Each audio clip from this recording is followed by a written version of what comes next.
Bonsoir tout le monde. Bonsoir. Bonsoir. Nous rendons grâce à Dieu qui rend ce moment possible.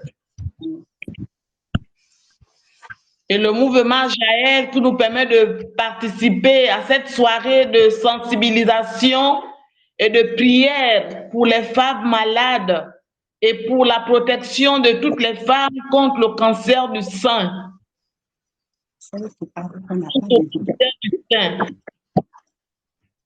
Donc ce soir, c'est un moment d'espoir, c'est un moment d'amour et de foi sous le parrainage de Jéhovah Rapha, le Dieu qui guérit.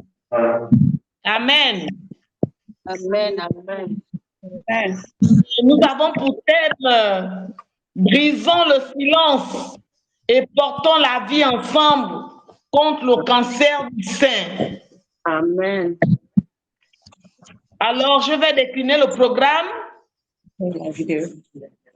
Nous aurons d'abord le mot de bienvenue, puis la prière d'ouverture et l'exposé, les questions-réponses, un témoignage, les temps d'intercession, la prière de guérison, les déclarations prophétiques, les remerciements et la prière finale. OK? Donc, nous allons commencer. Nous allons céder. Attends. Docteur, attends, je vais reprendre. Laisse-moi reprendre sur le lien. Allô? Maman Francesca, pardon, laisse-moi reprendre sur le lien. Je cherche. Voilà. Francesca, le lien. Zoom. Participer à la réunion. Tu vois? Moi, j'apparais, mais je ne vois pas les autres. Attends. Oui, Maman Thérèse, vous êtes là, vous êtes déjà connectée. Ah oui, je vous vois. Voilà. Mais nous aussi, nous sommes. Ah, d'accord. Allô? Oui, on t'entend, maman, on t'entend. Ah, vous m'entendez? Oui, Oui. on t'entend. Ah, voilà. C'est que mon image Elle a là. déjà commencé. Ok. Donc, nous passons la parole à Maman Michel. Maman Michel du Sénégal.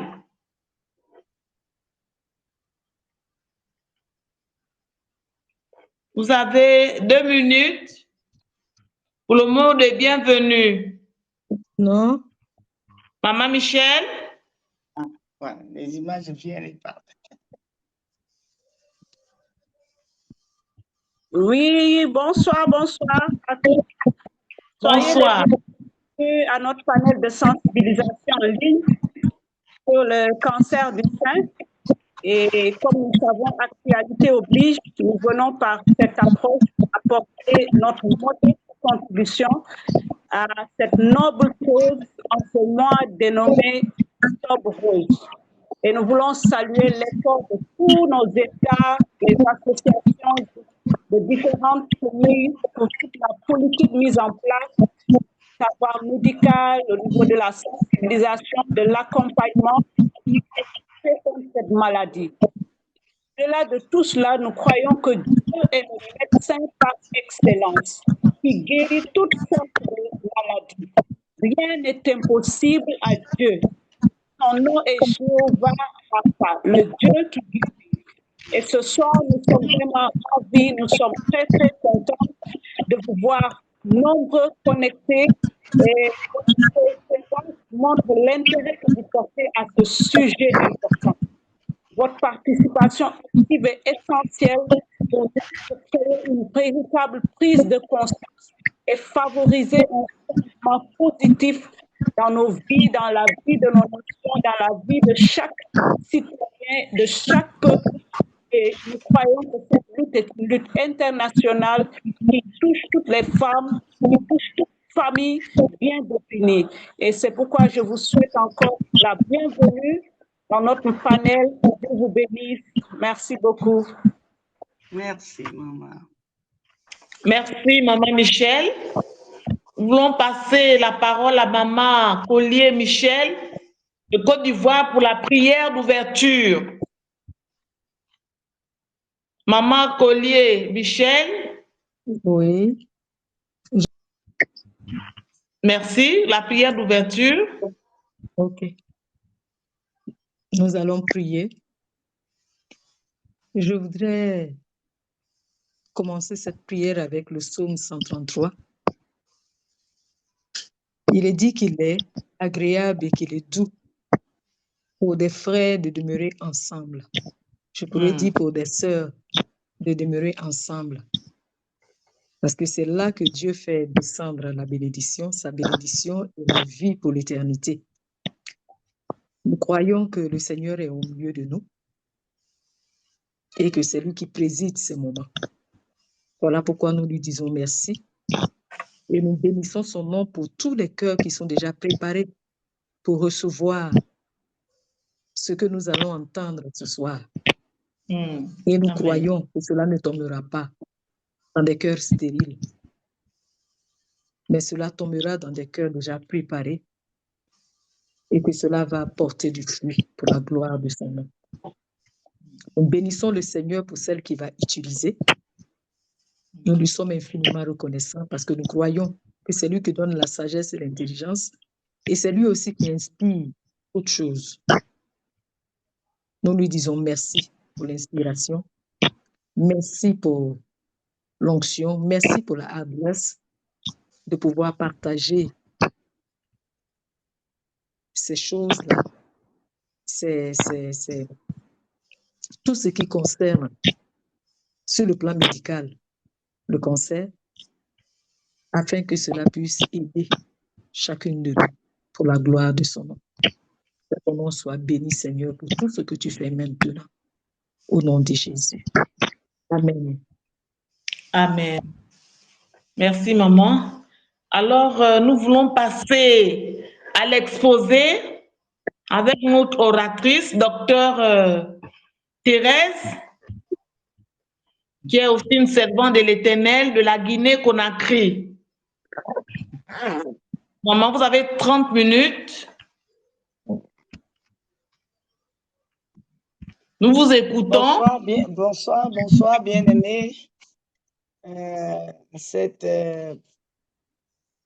exposition sur la sensibilisation contre le cancer du sein. Nous voulons bénir le Seigneur parce que parler du cancer du sein sauve des vies.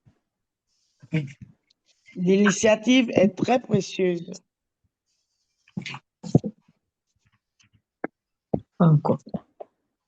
L'initiative est très précieuse, surtout pour sensibiliser les femmes à temps. Et nous allons voir les origines et les causes.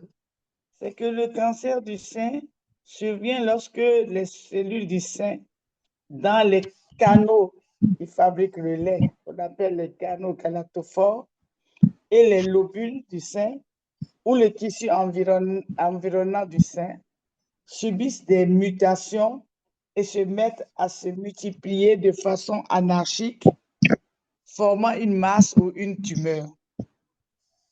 Il peut toucher aussi bien les femmes que les hommes, curieusement. Bien que les cas masculins soient rares, ces mutations peuvent être héritées. On appelle ça génétique, parce que dans la famille, une grand-mère, une mère a eu le cancer du sein, alors il y a le potentiel héritage qui peut jouer pour l'acquisition des cancers du sein. C'est pourquoi quand il y a dans une famille des antécédents familiaux, des cancers de sein, les personnes féminines de cette famille doivent se faire suivre et souvent chercher à dépister à temps si cela arrive ou prier pour que cela n'arrive pas. Par exemple, nous avons sur les cancers du sein 2 variétés. Les cancers du sein qui touchent les canaux de fabrication de lait qu'on appelle les canaux galactophores ou les lobules et le tissu. Donc, ces cancers, généralement, on les voit à 50 à 90%, c'est pas lié à l'héritage, mais lié à l'héritage constitue 10%. Et généralement, ça survient chez les femmes le plus fréquemment après 50 ans. Et cela est dû à des expositions antérieures à des radiations, si la personne a été dans des lieux où il y avait des radiations. Et cela peut être aussi dû à des facteurs hormonaux et reproductifs. Par exemple, chez des femmes qui ont des menstruations très précoces, qui ont eu précocement des menstruations et doivent surveiller leur sein, ou des femmes qui ont eu des ménopauses tardives ou des grossesses, la première grossesse de manière tardive après 37 ans, 40 ans, quand elles ont eu la première grossesse, alors les seins de ces femmes-là peuvent un jour avoir ce problème de cancer des seins. Par exemple, des femmes qui n'ont pas fait d'enfants, qui n'ont pas eu de grossesse, ou des femmes qui ont suivi des traitements hormonaux à long terme, ou des femmes qui ont pris du poids après la ménopause ou qui consomment de l'alcool. La sédentarité aussi est un facteur favorisant. Nous avons des contextes dans lesquels le cancer survient souvent. Le cancer survient souvent dans des contextes à tabou.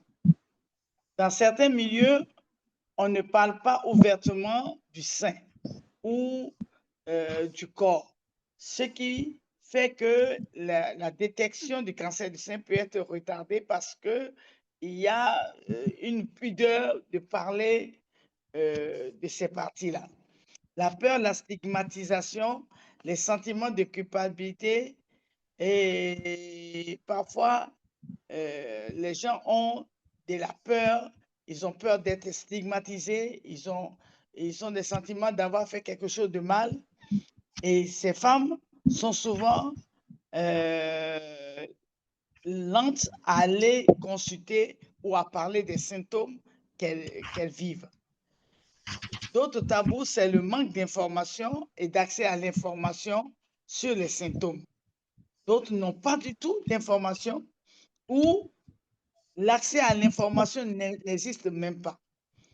Et d'autres, c'est parce que les gestes simples de dépistage qu'on appelle les gestes de autopalpation, que la personne elle-même peut s'imprimer, les personnes ne la connaissent pas, donc cela constitue des freins. Autre tabou, c'est les problèmes de coût. Quand il y a manque d'argent, les gens ont du mal à parler, et manque de transport, les gens remettent toujours à demain, et ces femmes-là, finalement, ce qui doit arriver arrive. Parfois, la méfiance ou les croyances erronées. On découvre souvent que les croyances erronées font que l'interprétation de ce qui arrive quand la personne se sent mal, sent un signe d'alerte que la personne ne réagit pas comme la personne devait réagir, et cela constitue des tabous, des obstacles invisibles. La peur aussi de perdre un sein, et la gêne liée à l'image corporelle, la peur de l'handicap, de voir qu'on devient invalide, qu'on a un seul sein, la peur de perdre son rôle au sein de la famille, parce que dans certaines familles, si la femme a des problèmes de sein, elle est reléguée au dernier chapitre, parfois dans la société, et la peur d'être stigmatisée ou de subir une mauvaise interprétation, parfois coutumière où on dit que c'est de la sorcellerie, où la personne est possédée, alors la personne a peur de s'exprimer pour avoir un secours, pour pouvoir aller consulter. Et là, parfois, c'est des mauvaises interprétations, parfois bibliques, où on dit, c'est de la possession, alors certaines personnes ont peur qu'on leur dise qu'elles sont possédées. Nous avons, selon les étendues, nous avons 2 types de cancers, selon l'étendue.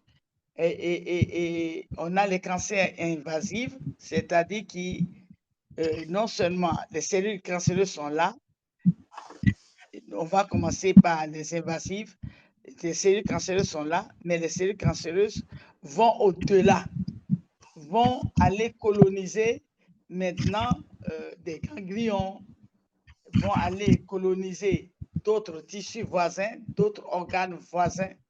Et ces cancers sont appelés des cancers invasifs, infiltrants, et on parle généralement des carcinomes. Si c'est selon les canaux galactophores, on va parler des carcinomes canalaires. Et si c'est des lobules, on va parler des carcinomes lobulaires infiltrants. Et cette forme est la forme la plus dangereuse parce que c'est cette forme-là qui pose vraiment des problèmes de traitement évident et dont le pronostic n'est pas bon. Et par contre, il y a une bonne nouvelle. Et cette forme, c'est la forme invasive, c'est la forme évoluée. Maintenant, il y a une bonne nouvelle, la forme qui n'est pas, qui est précoce, qu'on appelle la forme non invasive.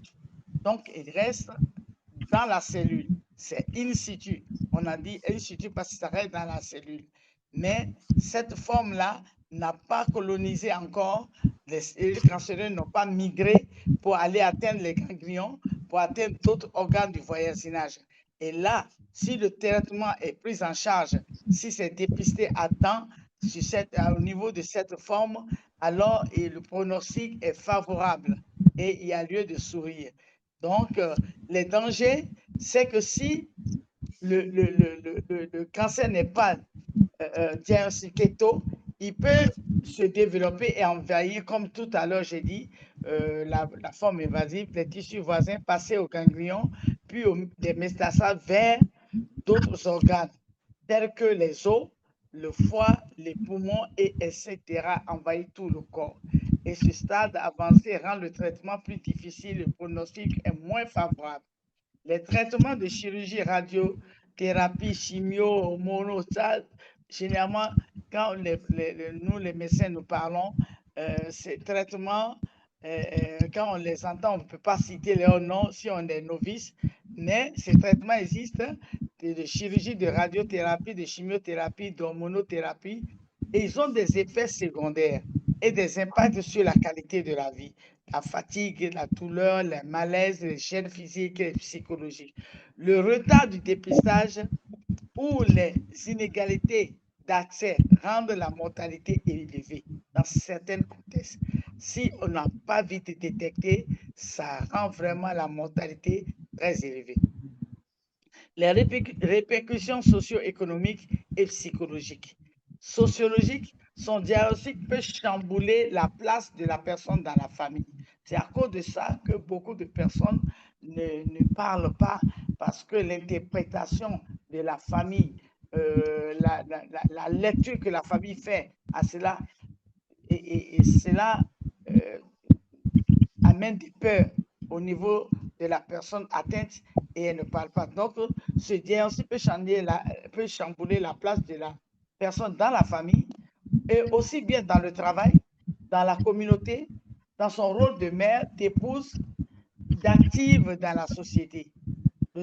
Parce que dès que les gens apprennent ça, la mauvaise lecture, les tabous, les mauvaises interprétations vont amener à ce que cette personne, on ait des comportements avec cette personne et qui amène cette personne à se replier sur elle-même.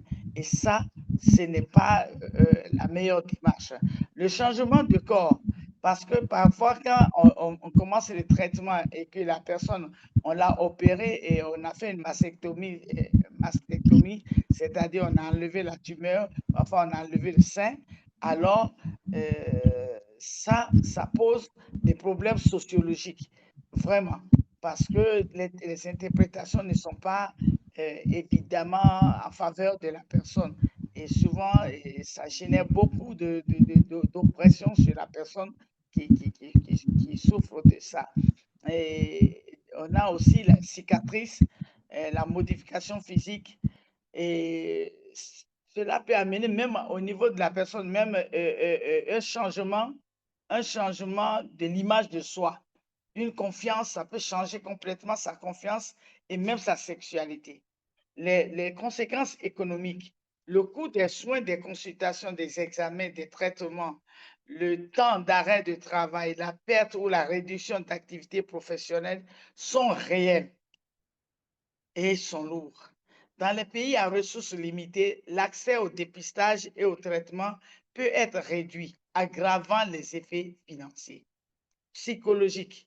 Ces personnes en général et leur environnement familial, ceux qui les aiment, qui les entourent, en général, ce cancer peut impacter sur leur psychologie et générer à leur niveau de l'anxiété, de la dépression, de la peur, de la récidive, et amener fatigue chronique, des isolements, des stress post-traumatiques sont fréquentes. L'importance du soutien social, de la communication et de l'accompagnement psychologique a une grande valeur pour améliorer la qualité de vie de ces personnes. La prévention. Bien que les cancers ne soient pas évitables, parce qu'il faut le dire, ça peut survenir sous plusieurs critères, comme on a dit tout à l'heure, des critères acquis et des critères, des choses qui font que, anormalement, la personne a ça, ça n'existait pas dans sa famille. Par contre, d'autres, c'est parce que ça existe dans leur famille. Certains facteurs modifiables peuvent réduire le risque. Certains facteurs dans la vie, si l'on prend soin de vivre en réglant son hygiène de vie, et on peut éviter ces cancers-là. Mais il faut le dire, les cancers ne sont pas évitables, ça peut survenir n'importe comment, mais il y a des risques, des facteurs de risque qui peuvent amener, ces facteurs existants peuvent amener que quelqu'un va avoir le cancer du sein, contracter le cancer du sein et vivre avec. Quels sont ces facteurs qui sont les facteurs de risque? C'est le grand poids, est devenu obèse, prendre du poids après la ménopause. Il faut maintenir un poids santé. On appelle ça le poids santé. Après la ménopause, il faut avoir un poids qui n'est pas de la grosseur, qui n'est pas de l'obésité. On appelle ça le poids santé après la ménopause. Il faut être physiquement actif. La sédentarité est un facteur de risque. La sédentarité n'est pas bonne en toutes choses.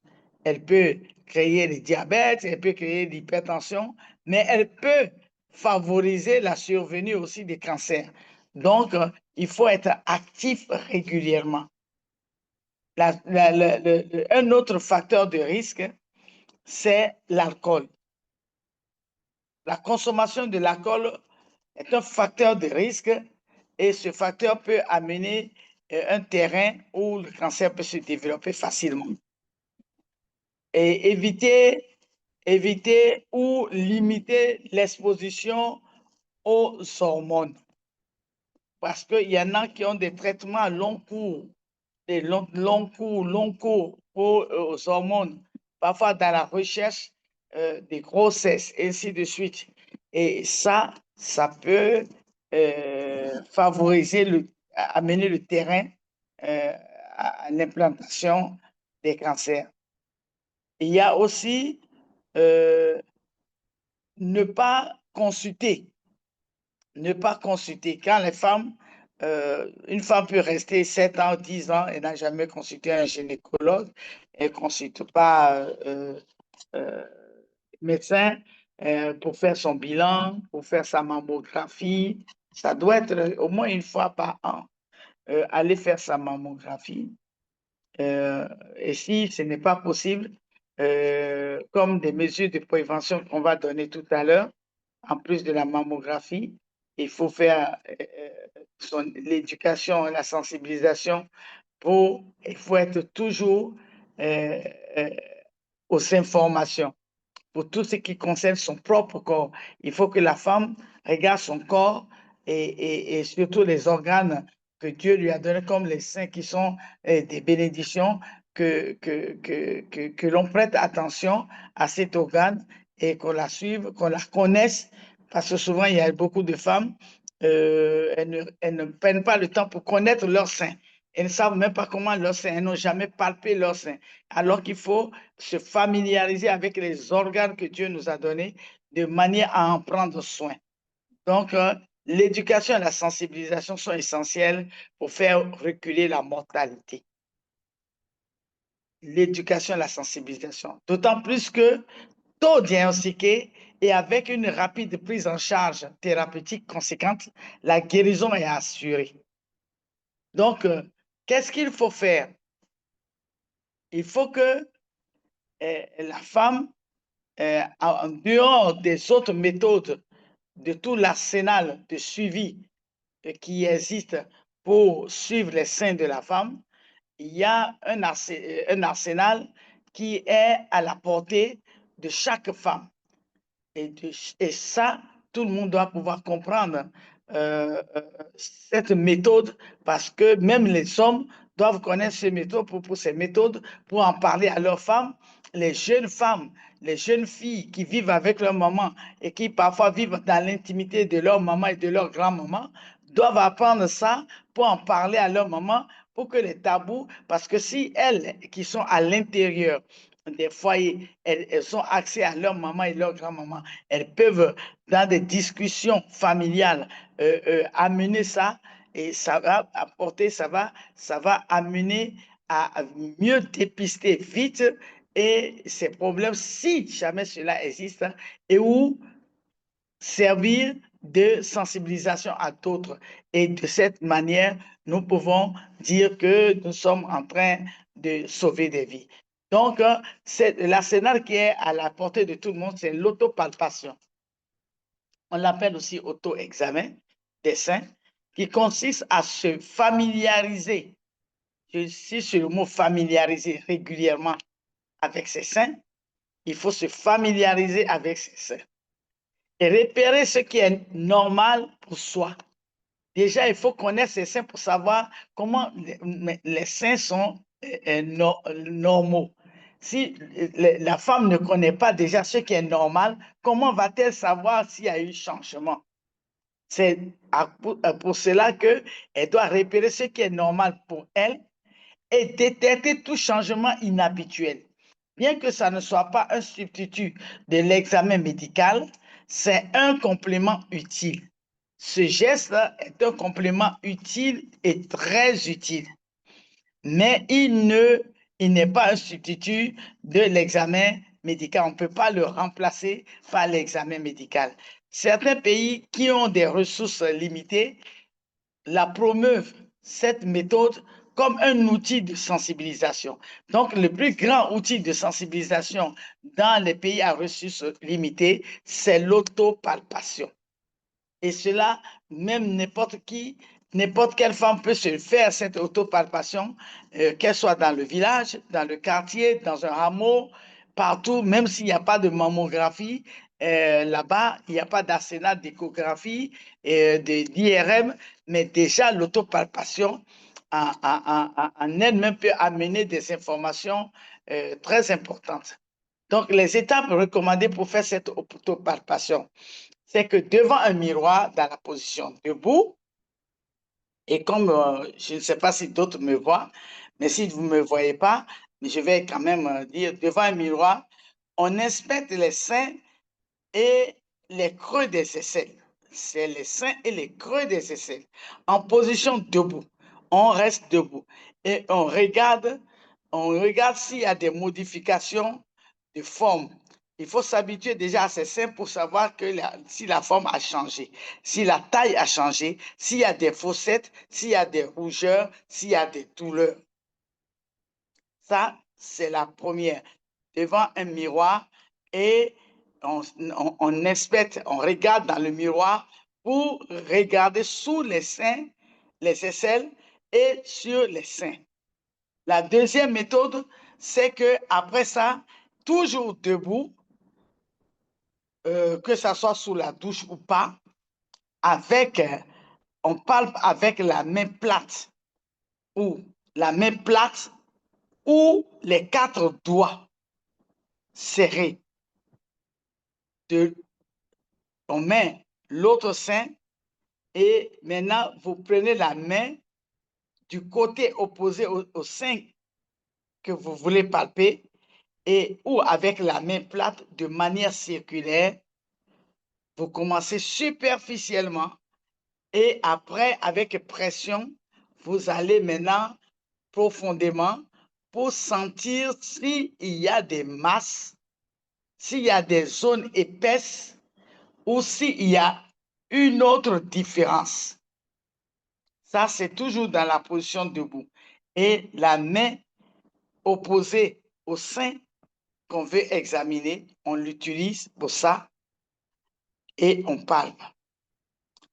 Et maintenant, on peut le palper avec la main, la paume de la main plate ou avec les 4 doigts serrés de manière circulaire ou parfois de manière linéaire en montant, descendant.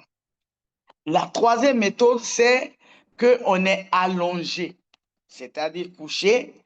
On soulève le bras du côté du sein qu'on veut palper. On soulève complètement ce bras, on le met en haut et avec la main opposée, de la même façon avec le plat de la main plate ou avec les 4 doigts, de manière circulaire, on cherche à palper et on va profondément en pressant sur le sein pour voir s'il y a des masses, des zones indurées ou toute autre différence ou des douleurs. Il est important de faire cela après les règles, si on a encore les règles, ou à une date fixée chaque mois, et de noter tout changement persistant et de consulter un spécialiste de la santé. Toutefois, une autopalpation ne remplace pas une consultation médicale, un dépistage radiologique. Dès qu'un signe d'alerte est détecté, il faut consulter un gynécologue ou un oncologue, c'est-à-dire quelqu'un qui s'occupe des cancers, ou un chirurgien mammaire pour un examen clinique, des bilans, échographie et autres. Quels sont les signes d'alerte qu'on recherche? Voici quelques symptômes non exhaustifs à surveiller. Une masse qu'on a palpée ou un épaississement dans le sein ou sous les aisselles, ça, ce sont des signes d'alerte. Pour ces signes-là, il faut faire attention. Un changement dans la taille, la forme ou l'apparence du sein, un changement au niveau du mamelon qui subitement s'est inversé, un écoulement autre que le lait du sein, alors qu'on n'est pas nourrice, des croûtes sur le mamelon ou des ulcères sur les seins, ou des plaies, des ulcères ou des plaies sur le sein. La modification du sein, s'il y a des rougeurs, s'il y a des pliures sur les seins subitement, ou visiblement on voit comme des peaux d'orange, que les seins comme des peaux d'orange avec des pores saillantes, ou des fossettes, ou des épaississements, une douleur persistante dans une partie du sein ou du mamelon. ça, ce sont des signes d'alerte. Un changement dans le contour ou la texture du sein. Au constat d'un de ces signes, consultez un professionnel de santé le plus rapidement que possible. Les traitements peuvent inclure beaucoup de choses, chirurgie, ablation, radiothérapie, chimiothérapie, hormonothérapie, ou parfois des thérapies ciblées. Mais il faut dire que le choix et la combinaison de ces traitements dépendent des caractéristiques du cancer. Ça, c'est du ressort du médecin. Le pronostic est bien meilleur en cas de détection précoce. Tout le monde peut être concerné, même s'il est plus fréquent chez les femmes, le cancer des seins, mais il y a des rares cas chez les hommes. Le dépistage organisé est un pilier de la santé publique, c'est-à-dire que on organise des groupes pour aller faire des mammographies, ainsi de suite. C'est aussi un pilier, en plus de l'autopalpation. Le dépistage organisé est un pilier de la santé publique. Les jeunes femmes et les jeunes filles, souvent proches de leurs aînés, peuvent servir à la sensibilisation endogène familiale. Le rôle du soutien communautaire, des groupes de parole où les gens s'associent et débattent et commencent à parler des problèmes des femmes, des cancers des seins, amène des partages d'expériences et vraiment cela est bénéfique pour la sensibilisation, pour avancer la sensibilisation. Il y a aussi le partage d'expériences et de la spiritualité qui est très fort. Parce que si on commence, parce que nous parlons d'une maladie physique, mais qui aussi est spirituelle. C'est une maladie aussi spirituelle. Donc, quand on associe la spiritualité des prières, nous pouvons avoir des résultats très, très forts parce qu'il y a eu des cas où nous avons vu que Jésus-Christ guérit toutes les maladies, mais que même les cancers guérissent, les cancers de sein, les cancers chez les femmes guérissent de manière aussi spectaculaire parce que Dieu continue de faire des miracles. Il est le même hier, aujourd'hui, éternellement. Donc, nous disons que ce cancer du sein peut être évité si l'on fait attention aux facteurs de risque et si jamais cela arrive et que pour d'une raison ou d'une autre, mais qu'il y ait un diagnostic précoce et c'est à cause de ça que nous appelons toutes les femmes à se familiariser avec leurs seins et à inspecter leurs seins, à faire l'autopalpation une fois pour les femmes qui ont des règles après les règles et une fois par mois à date fixe pour celles qui n'en ont pas. Et aussi, nous disons que il faut pas occulter le fait d'aller au moins une fois par an pour faire une radiographie mammaire, pour consulter, pour voir si tout va bien. Et cela est très important. Nous pouvons dire, autre chose que nous pouvons dire, c'est que le cancer du sein, tôt diagnostiqué, le pronostic est favorable. Tard diagnostiqué, le pronostic est défavorable. Alors, nous voulons que chacune devienne un agent de sensibilisation dans son milieu et ne pas occulter de parler dans nos discussions.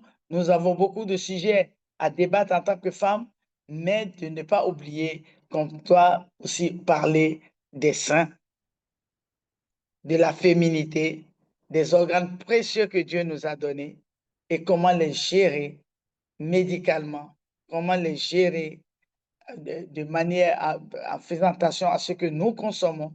Parce que l'alcool, quand nous parlons de l'alcool, nous devons aussi parler de beaucoup de sucre. Parce que le sucre, quand il est en excès, il fait une place favorable au cancer, quel que soit le cancer, parce que c'est un mangeur de sucre. Le cancer est un mangeur de sucre. Donc, c'est pour dire à chacune de nous cela.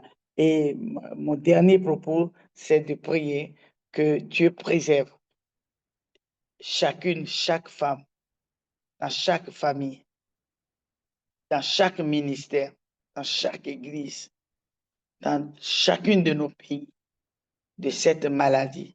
Que la main de Dieu arrête ce fléau qui touche les femmes et qui tue les femmes. Et que ces fléaux s'arrêtent et que dans les années à venir, qu'on ne parle plus de cancer du sein, que le cancer du sein disparaisse par la main puissante de Dieu. Au nom de Jésus-Christ. Merci. Amen, amen, amen. Merci, docteur, pour ce brillant exposé. Que Dieu te bénisse, qu'il te rende tout au centre. Vraiment que la main de Dieu arrête cette maladie. Nous le croyons fermement. Merci beaucoup. Alors, nous passons au temps de questions-réponses. Et notre oratrice va répondre aux questions. Donc, soyons libres pour les mamans, tous les participants. Soyons libres de poser des questions et nous aurons des réponses. Merci. Merci.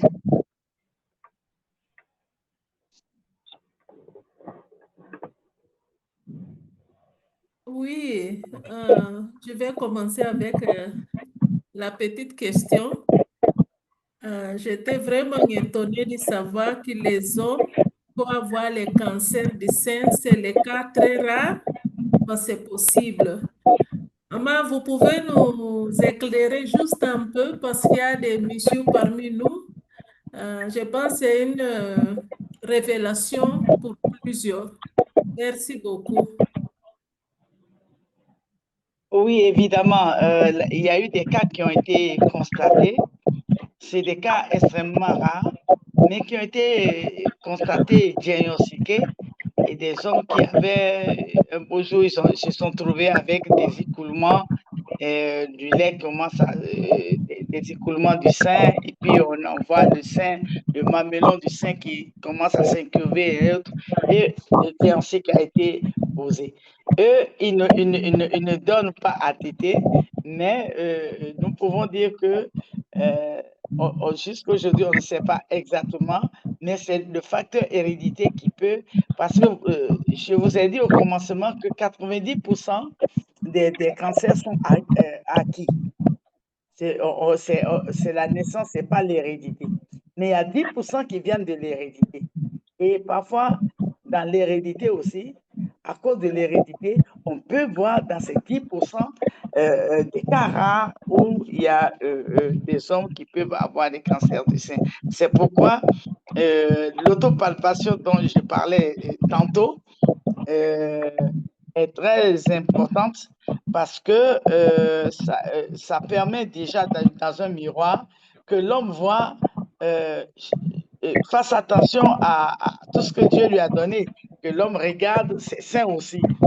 Ce n'est pas pour avoir des habitudes perverses, mais c'est plutôt connaître ce que Dieu a fait et connaître la bonne forme, et que quand on découvre qu'il y a une tache, une rougeur, une douleur qui commence et une masse qu'on commence à palper, et que l'on aille voir rapidement le spécialiste de santé, parce que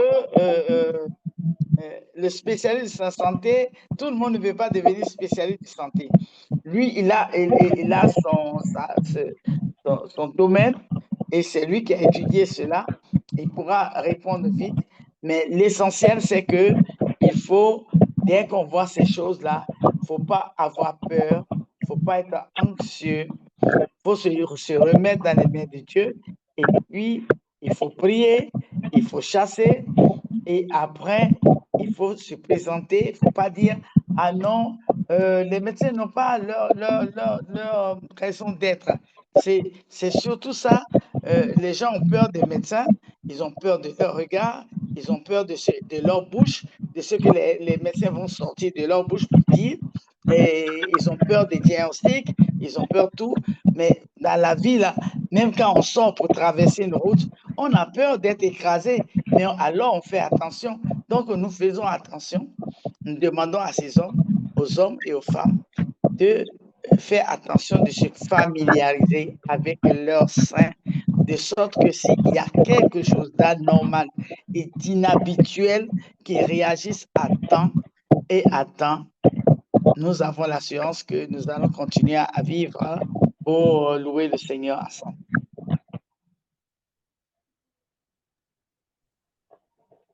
Quelqu'un a écrit 2 questions.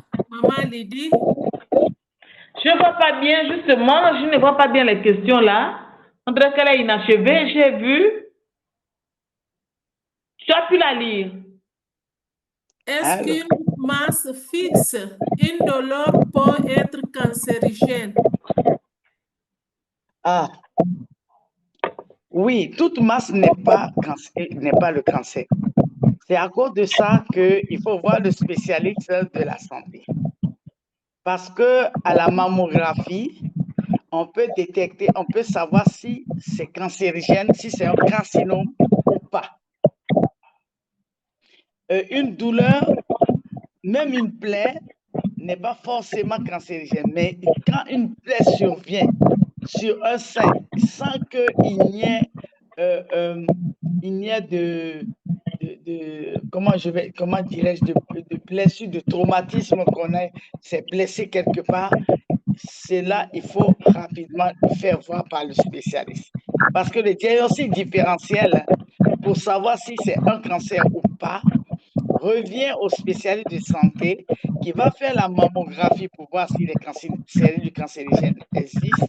Il va faire une biopsie, c'est-à-dire qu'il va prélever cette partie du sein, ce qui est sur le sein, il va regarder pour voir si ce sont des cellules cancérigènes.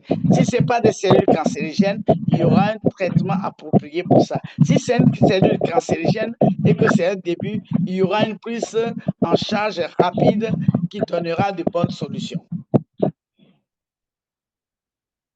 Oui, la deuxième question. En combien de temps est-ce que les signes de cancer peuvent se manifester? Oui, la personne aimerait savoir, est-ce que les signes là, c'est pour un temps? Non.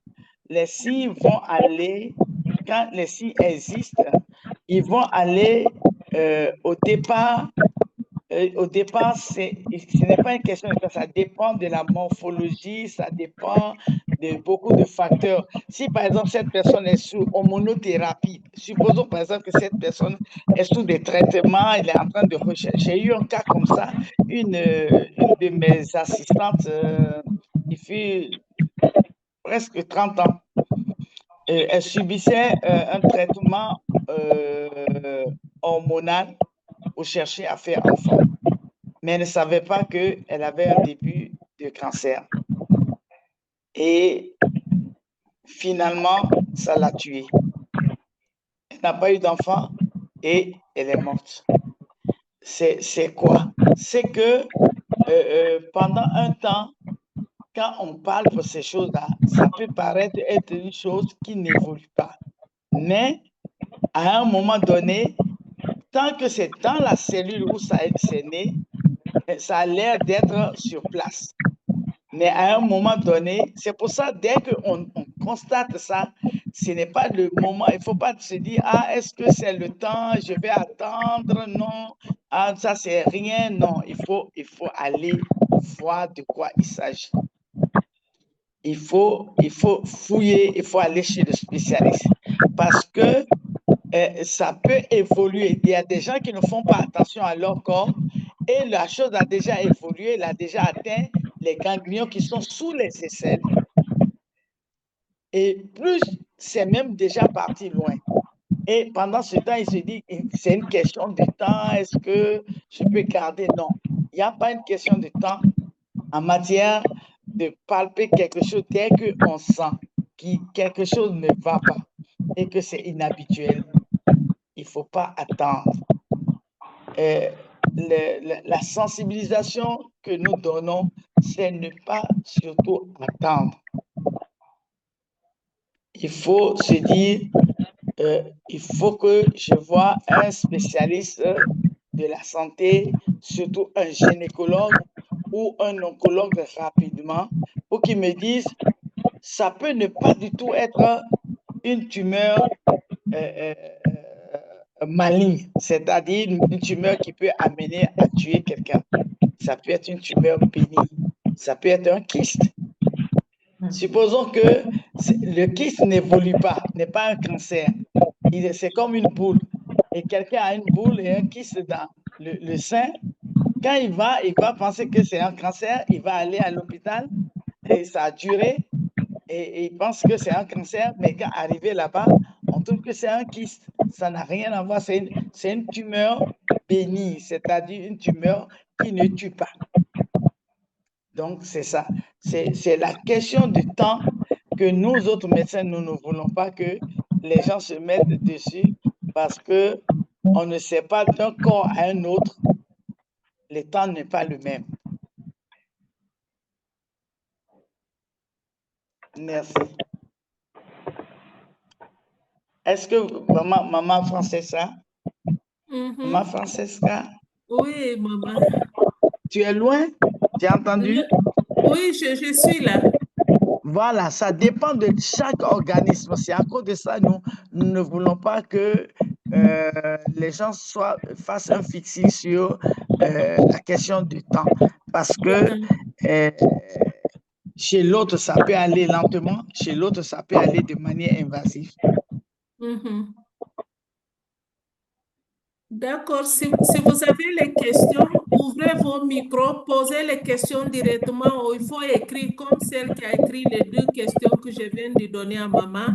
Ouvrez juste vos micros et posez des questions.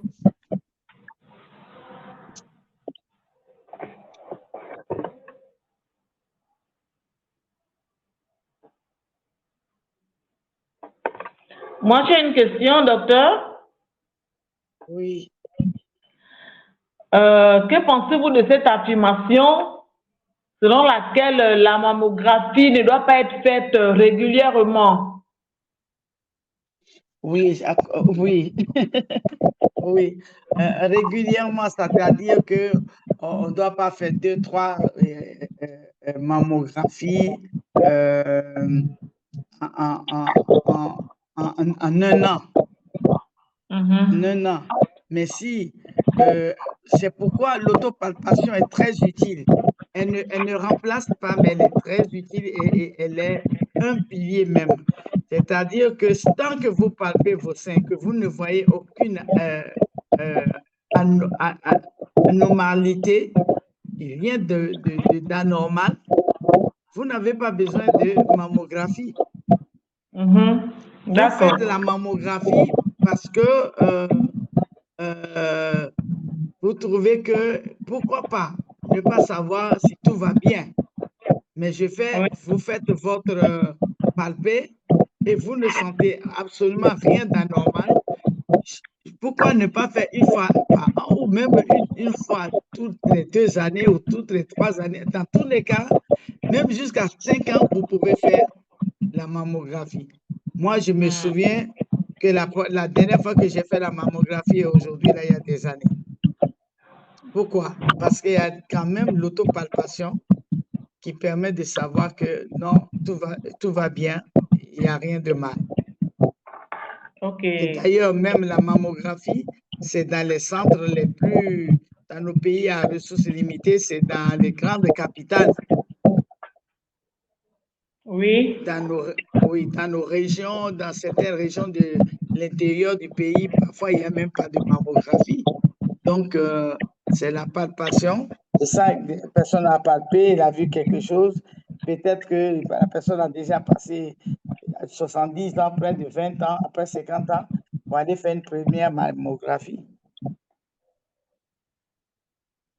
Merci, la docteur. mammographie, il faut éviter les rayons, parce qu'une mammographie aussi, c'est les radiations. Hein. vous Oui. recevez c'est des radiations. Une radiographie est toujours une décharge de rayons. Et tout à l'heure, j'ai dit qu'il y a des cancers qui surviennent à cause de l'exposition aux radiations. Alors, si vous êtes tout le temps en train de faire des mammographies, vous vous exposez à trop de rayons.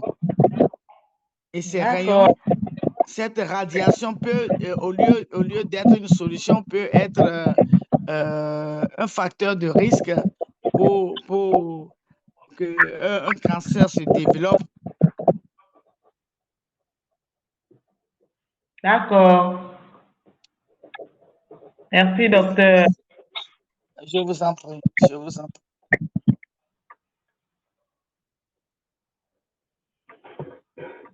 Posez les questions, s'il vous plaît.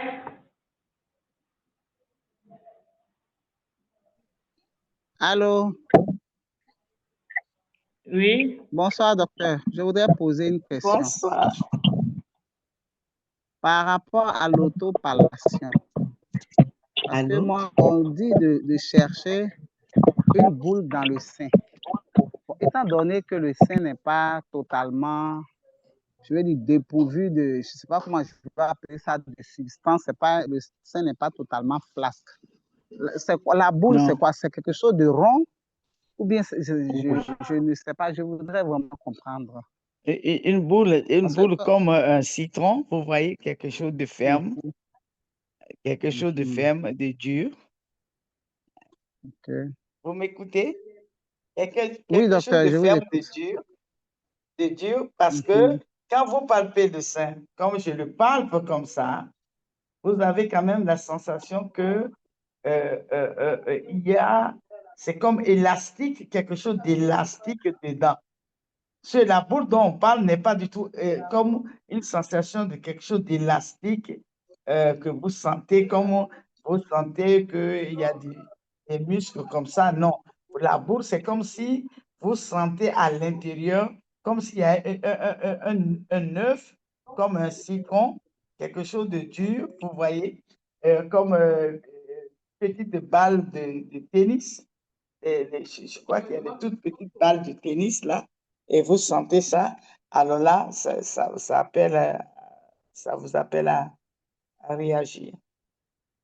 D'accord. Docteur, je voudrais savoir aussi, est-ce que si le sein semble peut-être douloureux, est-ce que ce sont des signes qui peuvent interpeller?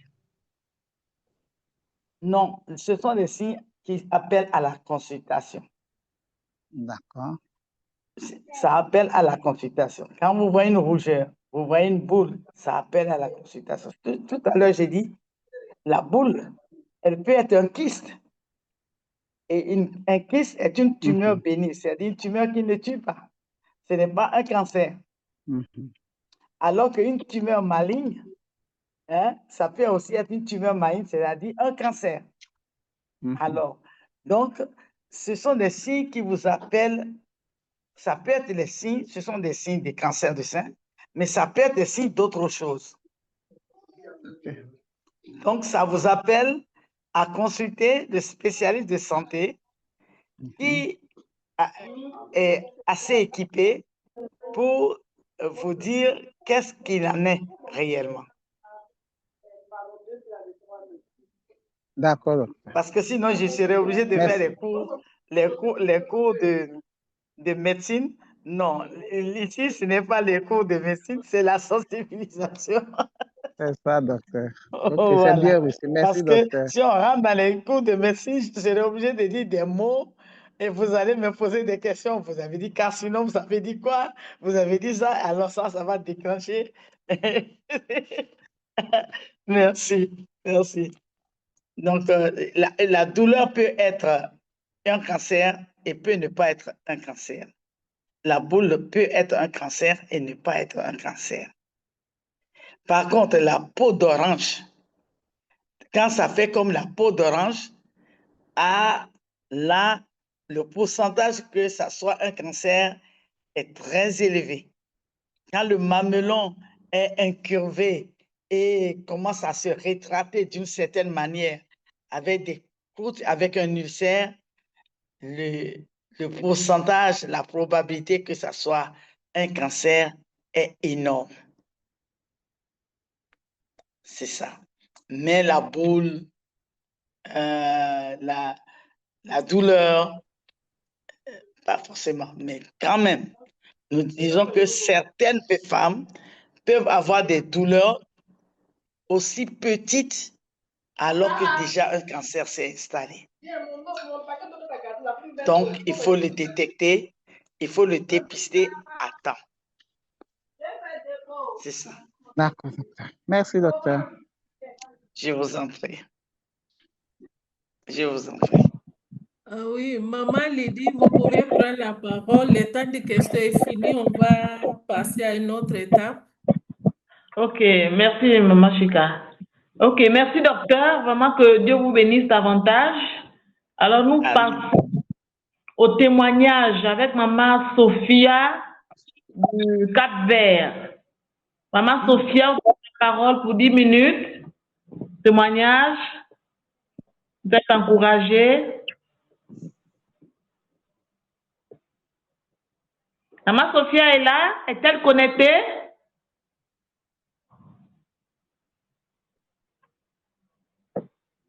Bien n'a pas pu se connecter. Maman Chika, tu la vois?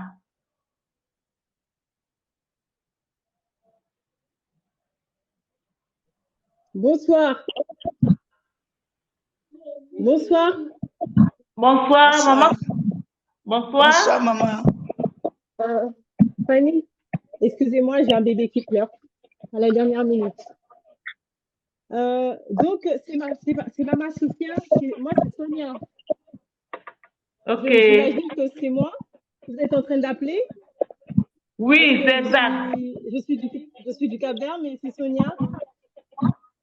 Exact. Bienvenue. Merci.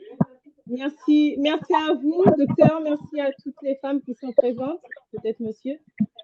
Donc, moi, j'ai été diagnostiquée d'un cancer en 2022. Et premièrement, suite à un écoulement mammaire, et qui a commencé bien longtemps, c'est-à-dire quelques années auparavant, je voyais des écoulements. Quand j'enlevais mon soutien-gorge, je voyais des traces. Donc, je surveillais et j'en ai en parlé aussi au médecin. Mais malheureusement, le médecin n'a pas donné tant d'importance. Donc, il n'a même pas essayé de comprendre. Et par la suite, 2 ans après, ça a continué à persister. Et donc, jusqu'au jour où le mamelon s'est abîmé malheureusement. Et tout de suite, j'ai pas été voir le médecin de nouveau, mais j'ai surveillé. Donc, par la suite, ça s'est aggravé. Et donc, lorsque je suis partie aux urgences d'une mammographie, et par la suite de la mammographie, on a fait une biopsie, donc ça a révélé que c'était un cancer. Et donc, au moment où le médecin m'a diagnostiqué, la première des choses, j'ai écouté, ensuite j'ai demandé la permission au médecin, donc j'ai prié, j'ai brisé la maladie au nom de Jésus-Christ. Et par la suite, j'ai écouté, donc dites-moi si je vais trop vite. Hein. Parce que j'ai que 10 minutes. Donc, par la suite, j'ai eu une opération. J'ai été opérée. Donc c'était localisé. C'était une situation grave. J'ai été opérée. Et par la suite, j'ai eu la radiothérapie. Et donc, à la fin de la radiothérapie, pendant ma formation, donc tout allait bien un moment. Mais le problème au niveau du mamelon a continué à persister. Et donc, un beau jour, je découvre que je suis enceinte. Et à ce moment-là, je revois le médecin. C'était un remplaçant ce jour-là. Donc, je viens en parler de la situation que je viens de découvrir la grossesse et que le problème au niveau du mamelon persiste, que l'opération en question avait cicatrisé parce que du coup, les médecins me disaient que c'était normal, que c'était à cause de la radiothérapie. Et sauf que l'opération soit avait cicatrisé. Et du coup, moi, je ne comprenais pas pourquoi au niveau du mamelon, ça cicatrise pas. Et ce jour-là, c'était un remplaçant qui était à l'écoute. Et donc, il m'a écouté, il m'a mis en relation avec un autre médecin en service dermatologie qui m'a convoqué. Donc, elle m'a convoqué en gynécologie premièrement. Elle a examiné parce qu'à ce moment-là, j'étais enceinte déjà de 4 mois et demi. Et par la suite, elle m'a fait venir dans le service. Donc, dans son service, elle a prélevé tout ce qu'il y avait autour du mamelon pour prélever. Et donc, c'était en juillet 2023. Donc, en septembre 2023, et on me diagnostique une deuxième fois le cancer. Donc, cette fois-ci, ils me disent que c'est la maladie de Paget. Et à ce moment-là, je suis enceinte. Et je remercie le Seigneur parce que c'est grâce à la grossesse que du coup les choses ont été prises en charge. Parce que sachant que j'allais au rendez-vous et avec une compresse au niveau du mamelon, les médecins ils voyaient mais ils me demandaient c'est quoi ça, ben, je leur disais bah, c'est normal, ça cicatrise pas. Ils me donnaient une pommade, donc j'ai mis la pommade ça faisait rien. Donc à bout d'un moment j'ai commencé à mettre le beurre de karité. Le beurre de karité ça a pesé, mais donc avec cette grossesse, Dieu merci, ça a fait lumière. Et donc par la suite, j'ai changé d'hôpital carrément parce que du coup, c'était pas possible de rester là parce qu'ils voulaient commencer la chimiothérapie, mais ils m'assuraient pas du tout parce qu'ils me disaient qu'il fallait prendre contact avec un tel confrère dans un tel hôpital pour voir comment faire pour le protocole de femmes enceintes. Donc, à ce moment-là, ils m'envoient faire une échographie cardiaque et c'est sur place que je découvre c'est pour commencer la chimiothérapie. Voilà. Donc, au retour, un jour, je tombe à genoux dans ma cuisine, je lève la tête vers le Seigneur, je dis à Dieu, je ne veux pas rester dans cet hôpital, je ne sais pas qu'est-ce que tu vas faire, où tu vas m'envoyer, mais s'il te plaît, il faut que tu m'enlèves de là. J'ai des enfants à élever.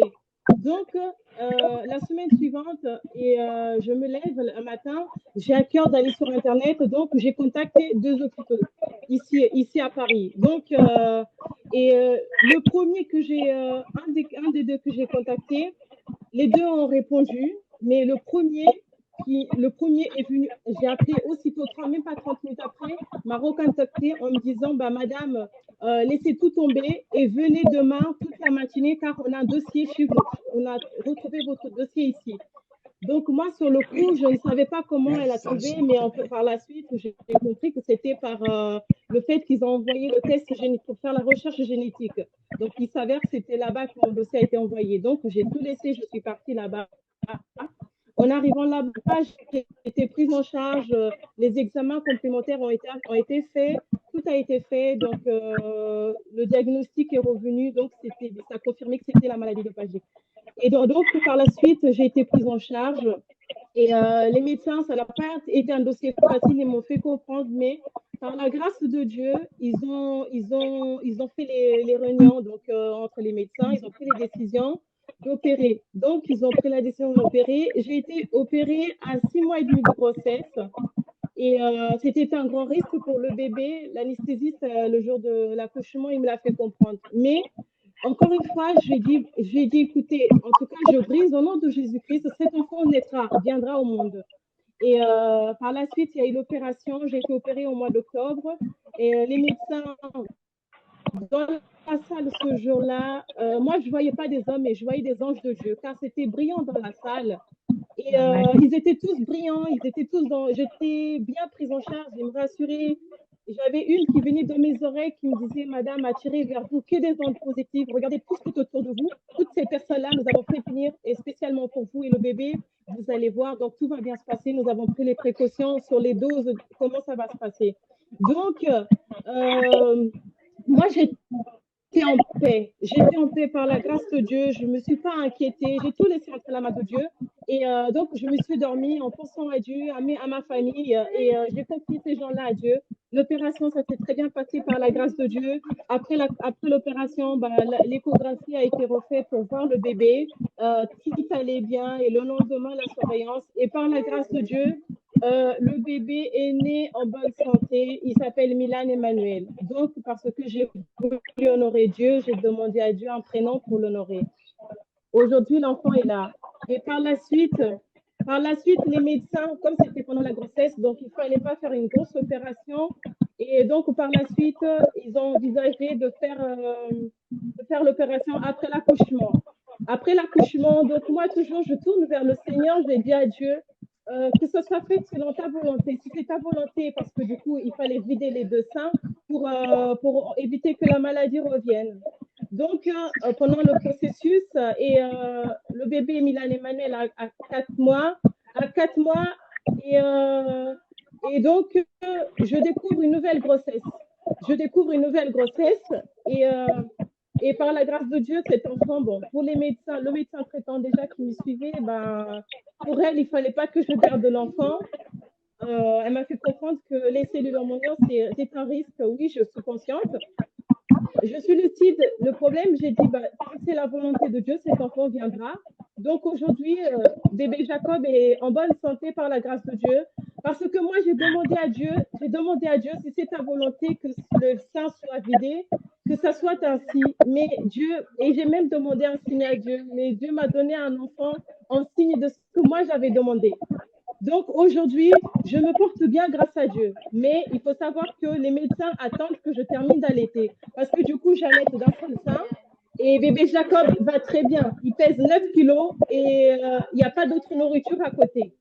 Je viens de commencer là, parce que le mois dernier, j'avais rendez-vous avec la pédiatre. Du coup, elle m'a dit, il faut commencer la diversification parce qu'il faut le test allergique, ainsi de suite. J'ai commencé à intégrer des petits pots. Et sinon, le projet, c'est que les médecins attendent que j'arrête l'allaitement pour ensuite, ils envisagent de vider complètement le sein. Parce que du coup, j'ai eu une opération, du coup, on a enlevé le mamelon et la glande et les ganglions. Donc là, les médecins aujourd'hui, ce qu'ils veulent faire par prévention, c'est vider les deux seins et pour faire la reconstruction. Voilà, donc, mais ça n'a pas été facile parce que d'autres complications sont venues et bon, qu'aujourd'hui, je ne souhaite pas en parler car ça concerne mon enfant, mais comme il est là, du coup, je préfère ne pas vraiment en parler, mais il faut savoir que ça n'a pas été facile, mais que par la grâce de Dieu et que j'ai tout laissé entre la main de Dieu et Dieu agit puissamment. Et aujourd'hui, je suis un témoin vivant pour la gloire de Dieu qu'il faut, dans la situation comme ça, il ne faut pas se laisser abattre. Oui, on nous annonce, on accepte, mais il faut dire que nous sommes plus forts que la maladie et qu'il faut avancer. Peu importe, Dieu a déjà un plan pour nous. Tout est déjà tracé par la grâce de Dieu. Amen, amen. Amen, amen, amen. Donc, si vous avez des interactions, je suis disposée. Merci, Maman Sonia. Que Dieu te bénisse. Cette guérison est scellée dans le sang de Jésus par les mains puissantes. Amen. Amen, amen. Amen. Je le crois et je le reçois au nom de Jésus-Christ. Merci beaucoup. Soyez bénis aussi, mes frères. Merci. D'accord. Alors, nous passons à une autre étape, c'est celle de l'intercession avec Maman Yvette du Sénégal. 10 minutes pour l'intercession, Maman Yvette. Oui. Amen. Maman, Shalom, peuple de Dieu. Bonsoir, maman. Bonsoir tout le monde. Maman Yvette. Bonsoir, maman. Bonsoir. Donc, nous allons passer au temps d'intercession parce que le Seigneur nous demande de porter les fardeaux les uns pour les autres parce que cela est agréable à ses yeux et parce que nous avons l'assurance de son intervention parce que son nom est Jéhovah Rapha. Il est l'Éternel qui guérit. Il est le Dieu qui sauve. Donc, nous allons passer ce temps vraiment pour apporter tous ces sujets devant le trône de grâce, là où nous obtenons la victoire, là où nous obtenons la grâce, là où nous obtenons la délivrance. Pour commencer, nous allons remercier Dieu pour la vie de sa servante, Maman Thérèse, qui nous a entretenus par rapport à ce sujet très important pour les femmes et pour toutes les familles. Nous allons dire merci au Seigneur pour cette opportunité qu'il nous donne de bénéficier de cette sensibilisation, parce que je suis sûre que beaucoup comme moi ont acquis beaucoup de connaissances au travers de cette sensibilisation. Donc, rendons grâce à Dieu pour cette opportunité et pour la vie de Maman Thérèse, que le Seigneur continue à l'utiliser puissamment pour sa gloire. Prions. Éternel, notre Dieu, notre roi, nous te disons merci pour ces moments bénis que tu nous as accordés. Merci d'avoir utilisé ta servante, Maman Thérèse, pour nous sensibiliser sur ce fléau qui fait des ravages à travers le monde. Merci Seigneur, parce que c'est une grâce d'avoir une servante qui est engagée pour ton œuvre. Nous prions, Seigneur, que tu continues à l'utiliser puissamment pour ta gloire, que tu continues à la fortifier, Seigneur, dans ce rôle que tu lui as donné, Seigneur, en tant que servante de Dieu et en tant que également médecin, Seigneur, éternel Dieu de gloire, que tu la fortifies dans son travail, que tu l'équipes encore davantage dans son travail, que tu bénisses son ministère également au nom de Jésus. Nous te disons merci pour cette opportunité que tu nous donnes d'acquérir ces connaissances. Merci parce qu'au travers de ces connaissances, nous serons équipés, Seigneur. Nous serons, Seigneur, équipés, Seigneur, pour prévenir cette maladie, pour sensibiliser autour de nous, Seigneur. Éternel, pour ces connaissances, que tout ce que nous avons acquis ce soir, Seigneur, soit utilisé également pour ta gloire. Au nom de Jésus, au nom de Jésus, au nom de Jésus. Amen. Merci. Amen. Nous allons prier. Nous allons prier pour une large mobilisation de la population, des autorités étatiques, des autorités religieuses, des autorités coutumières, les agents de santé autour de la lutte contre ce cancer des seins qui fait des ravages dans le monde, pour une plus grande sensibilisation, une sensibilisation à grande échelle, que vraiment toutes les autorités, la population vraiment se mobilisent autour de cette question pour une sensibilisation à grande échelle afin de sauver des vies, afin d'encourager également le dépistage. Amen. Prions. Seigneur, notre Dieu, notre roi, nous te prions, éternel, au Dieu de gloire, pour une large mobilisation, Seigneur. Éternel, que tu touches les cœurs au niveau de la population, au niveau des autorités étatiques, religieuses, coutumières. Éternel, Dieu de gloire, que tous, Seigneur, se mobilisent d'une seule voix pour lutter contre ce cancer des seins au nom puissant de Jésus. Nous prions, éternel, que pour ces personnes, Seigneur, de grand réseautage qui va permettre de sensibiliser à grande échelle, Seigneur, même dans les zones les plus reculées, Seigneur, les femmes soient touchées, les femmes soient informées, Seigneur, les familles soient informées, nos filles, nos enfants, nos arrière-petits-enfants, Seigneur, qu'ils soient prévenus, Seigneur, qu'ils soient sensibilisés sur cette question, afin de prévenir cette maladie, encourager le dépistage, Seigneur. Éternel, que cette sensibilisation puisse toucher les populations les plus reculées, Seigneur, dans nos villages, dans nos villes, dans, Seigneur, les zones les plus reculées en Afrique et partout, Seigneur, afin que, Seigneur, des vies soient sauvées, afin que, Seigneur, éternel, que ces femmes, Seigneur, puissent se prendre en charge pour prévenir cette maladie et que cette femme puisse prendre les devants, Seigneur, et faire le dépistage afin d'être sauvée. Éternel, nous te prions, touche, Seigneur, un grand nombre, Seigneur, de personnes, Seigneur, autour de cette question pour la lutte, la mobilisation dans la sensibilisation. Nous te le demandons dans le puissant et précieux nom de Jésus. Amen. Amen. Nous allons nous appuyer sur le passage biblique de Ésaïe 53, le verset 5, qui nous dit « Mais il était blessé pour nos péchés, brisé pour nos iniquités. Le châtiment qui nous donne la paix est tombé sur lui. Et c'est par ses meurtrissures que nous sommes guéris. » À la croix, Jésus s'est chargé déjà de nos maladies. Donc, nous avons foi qu'il est possible pour Dieu d'intervenir et de guérir toutes ces femmes qui sont atteintes du cancer. Nous n'allons pas les livrer à la mort. Nous allons réclamer leur vie. Nous allons réclamer leur santé. Au nom de Jésus, prions pour la guérison de toutes ces femmes. Au nom de Jésus. Éternel Dieu de gloire, oh Papa, nous t'apportons toutes ces femmes atteintes de cancer de sein, Seigneur. Éternel, oh Dieu de gloire, ton nom est Jéhovah Rapha. Pour cela, Seigneur, nous t'invoquons, Jéhovah Rapha. Oh Papa, visite ces femmes, Seigneur. Visite les Seigneur. Accorde-leur la guérison totale. Délivre-les de toute cette maladie, Seigneur, au nom puissant de Jésus. Éternel, que ta main qui n'est pas trop courte, Seigneur, touche toutes ces femmes dans les maisons, dans les hôpitaux, dans les villages. Éternel Dieu de gloire, Seigneur, que tu étendes ta main pour les délivrer. Étends ta main, Seigneur, pour les guérir, Seigneur. Ton nom est Jéhovah Rapha, Seigneur. Que ceux qui sont dans les hôpitaux, éternel Dieu de gloire, si c'est le médecin qui soigne, la guérison vient de toi. Jéhovah Rapha, intervient une guérison totale. Que ces femmes puissent sauver, Seigneur, au nom de Jésus. Nous les arrachons de la mort, au nom de Jésus. Nous refusons les de mort dans la vie de ces femmes, au nom puissant de Jésus. Nous envoyons, Seigneur, l'esprit de Seigneur, afin qu'ils soient restaurés, qu'elles reviennent à la vie, Seigneur, au nom puissant de Jésus. Que ce stade de la maladie, Seigneur, nous le refusons au nom de Jésus.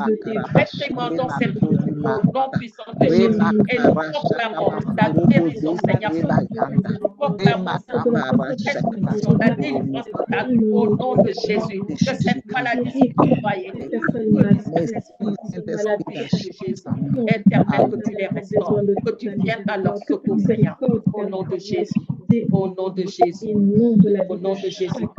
Nous allons nous reposer sur le psaume 147, le verset 3, qui dit « Il guérit ceux qui ont le cœur brisé et il pense leurs blessures. » Amen. Ça, c'est pour les familles qui sont touchées par cette maladie parce qu'ils ont perdu une maman, une sœur, une connaissance à cause de cette maladie du cancer du sein.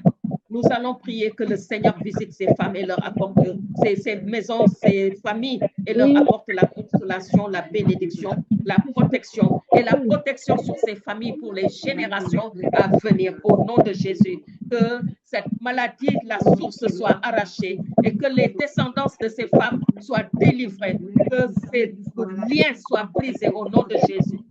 Éternel Dieu de gloire, oh Papa, nous t'apportons ces familles, Seigneur, qui ont été, Seigneur, affectées par cette maladie. Nous prions, Seigneur, pour la consolation, Seigneur. Oh Papa, que tu leur montres ton amour, Seigneur. Que tu leur apportes ton amour, éternel Dieu de gloire. Éternel, qu'ils soient remplis de ta présence, Seigneur, afin qu'ils sachent que tu prends soin d'eux, qu'ils sachent que tu es toujours avec eux, Seigneur. Éternel, bénis ces familles, Seigneur, pourvois à leurs besoins, Seigneur. Éternel, que tout vide que les mamans ont laissé, que ces sœurs ont laissé, que ces vides soient comblés par ta présence, par ton amour, Seigneur, au nom de Jésus. Qu'ils portent leur regard sur toi, Seigneur, et qu'ils sachent que tu es le même dans ton amour. Tu es le même, Seigneur, dans ta fidélité au nom puissant de Jésus. Éternel Dieu de gloire, visite-les et apporte-leur la consolation au nom de Jésus. Nous prions pour la protection, Seigneur, sur ces familles, la protection sur les générations à venir. Et au nom de Jésus, nous brisons tout lien, toute, Seigneur, alliance, Seigneur, avec cette maladie au nom puissant de Jésus. Éternel, que cette maladie soit arrachée, Seigneur, de ces familles au nom puissant de Jésus. Nous prions, Seigneur, que leurs descendants, Seigneur, les générations à venir dans ces familles soient libérées de cette famille, de cette fléau au nom de Jésus. Que au nom de Jésus soit brisé au nom de Jésus. Que les racines de cette maladie soient brisées au nom puissant de Jésus. Éternel, nous prions, oh Dieu, que tu les protèges, les générations à venir, qu'ils soient délivrés, qu'ils soient sous ton divin contrôle, à l'ombre de tes ailes et protégés, au nom puissant de Jésus. Amen. Amen. Amen. Nous allons apporter la dernière requête pour les autorités, parce que la parole dit que dans 1 Jacques 5, que s'ils manquent de sagesse, qu'ils demandent et que Dieu leur donne la sagesse dans leurs tâches, dans leurs fonctions, dans leurs responsabilités.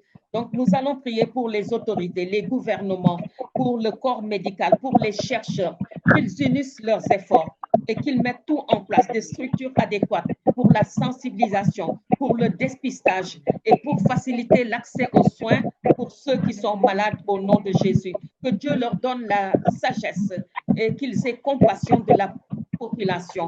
Prions, Seigneur, pour toutes ces autorités, les gouvernements, le corps médical et les chercheurs. Au nom de Jésus. Éternel Dieu de gloire, nous t'apportons les autorités, les gouvernements africains, le corps médical, les chercheurs.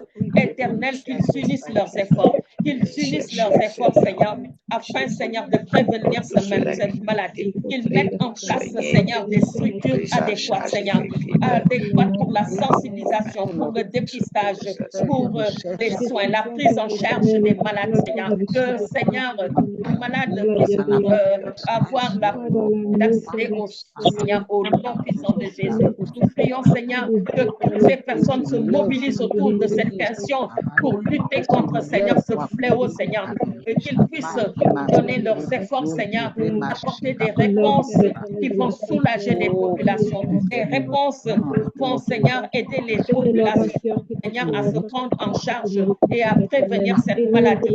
Éternel Dieu de gloire, pour les chercheurs, Seigneur, nous prions, Seigneur, que tu leur donnes ton Esprit Saint au nom de Jésus, que tu fasses descendre sur eux ton Esprit Saint pour conduire les recherches afin qu'ils soient illuminés et qu'ils trouvent des solutions, Seigneur, pour ces maladies au nom de Jésus, au nom de Jésus.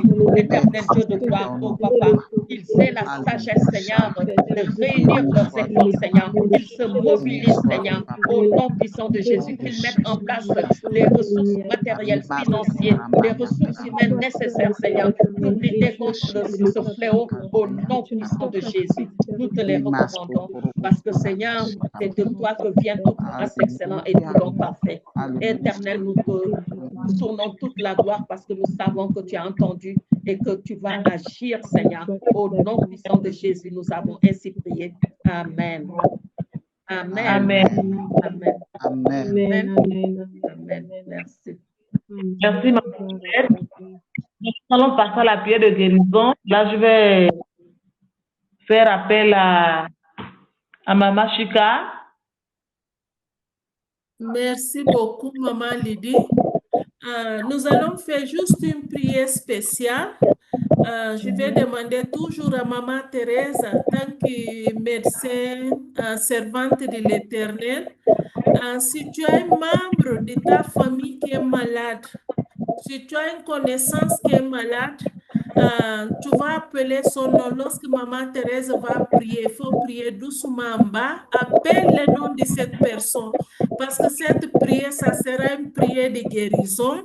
Ça sera une prière, nous croyons que Jéhovah Rapha est en action ce soir. Nous allons être d'accord avec elle. Elle va prier aussi pour la protection de Dieu sur notre vie. Nous, les mamans qui sommes connectées, touche tes 50 points de contact. Si le papa est dans la salle avec les mamans, lève-toi lorsqu'elle va prier. Pose la main sur tes filles, sur ta femme et proclamer la protection de Dieu. Que cette maladie ne rentre pas dans ta famille. Et nous allons dire Amen avec elle au nom de Jésus. Je vais laisser l'état Maman Thérèse. Venez, venez là. On va prier ensemble. Oui, venez là. Dieu Tout-Puissant, notre Créateur, notre médecin suprême, nous venons devant toi pleines de foi et d'espérance avec la certitude que toi, Jéhovah Rapha, toi qui as formé nos corps avec amour et perfection, et qui est Jéhovah Rapha, que ta main touche toute personne malade. Il se trouve sur cette plateforme qui est branchée, ou toute personne malade qui est loin de la personne qui est sur la plateforme, que la personne qui est sur la plateforme connaît. Que ta main touche ces personnes. Jésus-Christ de Nazareth, tu es le même hier, aujourd'hui et éternellement. Tu as toujours touché et tu as guéri. Que ta parole, que tu touches cette nuit et que maintenant, ces cancers disparaissent. Et que ces cancers sont venus par un chemin. Que ces cancers ressortent par ce chemin. Et que ces cancers partent de ces corps.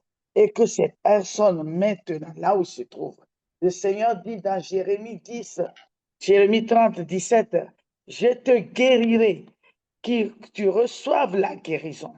Reçois la guérison totale dans ta circulation lymphatique, dans tes ganglions, dans tes tissus, dans le corps, que maintenant la guérison prenne place. La maladie n'a pas le droit d'ériger son domicile dans ta vie, dans ton corps, car ton corps est le temple du Saint-Esprit. Et puisque c'est le temple du Saint-Esprit, ce temple refuse cette nuit d'héberger la maladie, d'héberger le cancer du sein. Et je proclame maintenant que je réclame ta guérison. Je réclame ta guérison effective. Par au nom de Jésus-Christ, parce que lui, il a toujours guéri. Et il a dit, demandez, il vous sera donné. C'est pourquoi je demande, je réclame maintenant pour elle la guérison. Pour elle la guérison.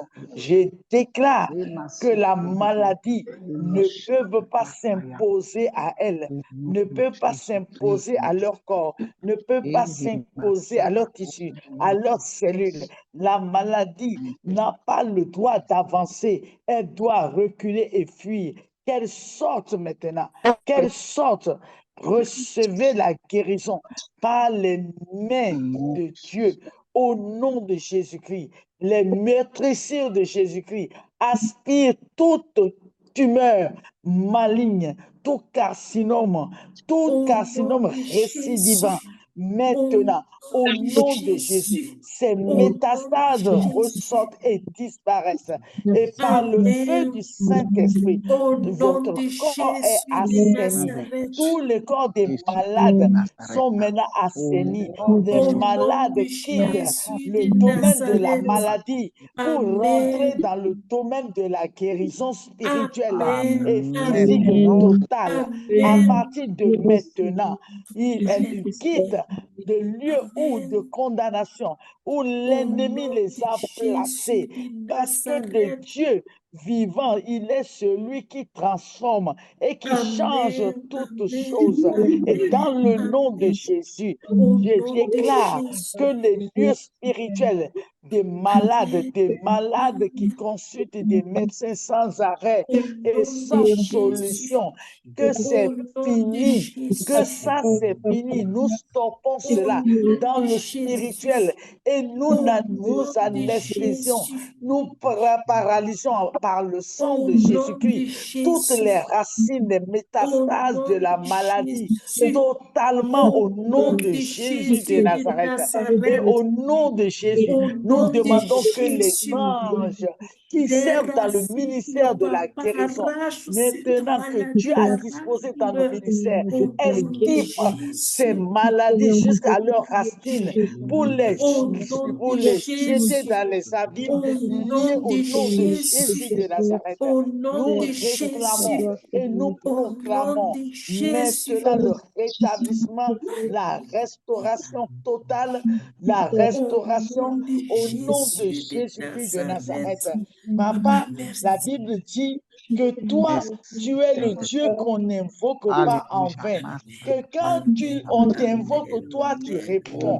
Maintenant que ta réponse soit figurante dans la vie de toutes les sœurs qui étaient affectées par cette maladie, qu'à partir de maintenant, que la récidive soit interdite au nom de Jésus-Christ, que leur corps refuse maintenant toute autre réimplantation de la maladie par la puissance du Saint-Esprit de Dieu. Le feu de Dieu prend place pour refuser une réimplantation, une récidive.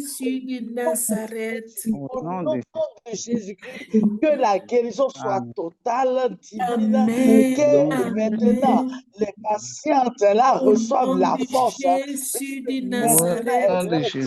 rétablis la bonté de leur sein, rétablis leur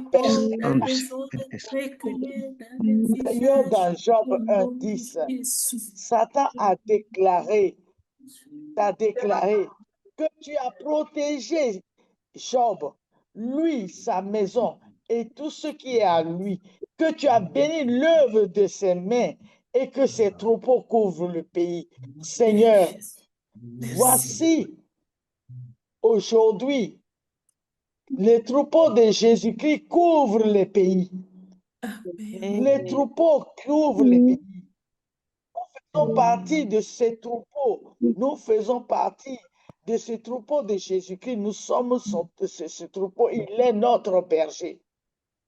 Nous, toutes femmes qui sommes sur cette plateforme cette nuit, nous réclamons que le mur de sang de Jésus-Christ soit érigé maintenant tout autour de nous, de nos filles, de nos sœurs, de nos mères, de nos tantes, de notre famille féminine, de nos sœurs en Christ, contre cette maladie. Que le sang de maintenant bat la route telle une muraille imprenable.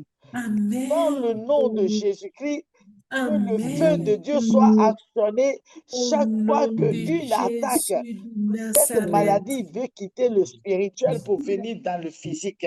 Que les injecteurs de maladies, ceux qui injectent les maladies, ceux qui ouvrent les cercueils pour des cancéreux des seins, dans le spirituel, ceux qui créent, qui transportent la maladie, ceux qui frappent par la maladie, Seigneur, qu'ils soient arrêtés avec les cancers des seins et que le cancer du sein par le feu du Saint-Esprit de Dieu soit programmé autour de toutes les mamans de leur famille, de leur descendance féminine, de tous les membres de famille qui sont des femmes et même les hommes, pour maintenant être actionnés, frappés, ou transporteurs de cancer de sein spirituel, injecteurs de cancer de sein, provocateurs de cancer de sein et le cancer de sein lui-même, qu'il soit frappé et qu'en tout temps, en tout lieu, il y aura cette attaque, la réplique par le feu du Saint-Esprit soit déclenchée pour anéantir cette attaque au nom de Jésus-Christ. Seigneur, que la maison de ma soeur, que ma soeur et sa maison, tout ce qui est à ma soeur et à chacune de nous, sois protégé contre le cancer des seins. Que tu bénisses par la santé robuste et que nous prospérions dans la santé. Que la santé des seins soit une acquisition pour chacune des mamans de cette plateforme, pour sa maison, pour sa famille, pour son ministère, pour son église, pour son assemblée, au nom de Jésus de Nazareth. À partir de cette nuit, que les seins de chacun soient couverts par le sang de Jésus-Christ qui protège contre le mal qui est le cancer du sein. Au nom de Jésus de Nazareth.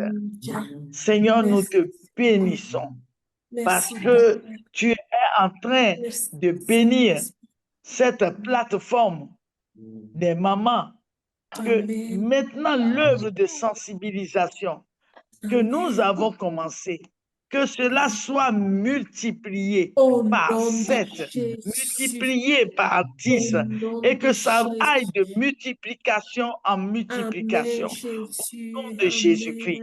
Que sur cette plateforme, que toutes les mamans qui étaient souffrantes, qui sont venues, que la multiplication, qu'elles reçoivent la multiplication de la guérison, que ça soit dans tous les domaines. que nom tout de autre cancer Jésus de associé au cancer Nazareth. du sein, comme le Au cancer de nom de l'utérus, du col de Jésus l'utérus, de aussi Nazareth. disparaissent au nom de Oh Jésus-Christ. Jésus. Que cela Oh disparaisse, Jésus-Christ. que la Merci guérison soit vraiment. parfaite. Au Merci nom de Seigneur de Jésus ce Au que nom tu as de reçu notre Nazareth. prière sur ton Merci. autel merveilleux, et que maintenant tu as envoyé des anges de guérison dans nos Amen. maisons, Amen. partout, Amen. et que la guérison est Alléluia. notre partage, et que nous Amen. vivons dans cette Amen. guérison, dans la Amen. santé, au nom de Amen. Jésus-Christ. Amen. Amen. Amen. Amen. Et amen. Merci, Amen. maman. Merci. Merci les mamans. Merci les mamans. Merci, merci. Amen. Que le Seigneur nous bénisse. Amen. Amen. Est-ce que maman Benoît est là?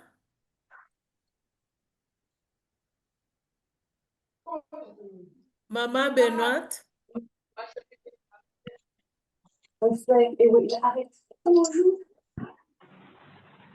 Oui, maman Benoît, ouvre votre micro et vous terminez avec cette déclaration, s'il vous plaît.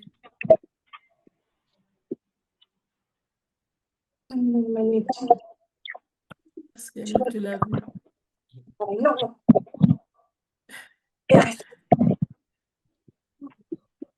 Le micro est fermé. Oh là là. Elle est là. Elle est là?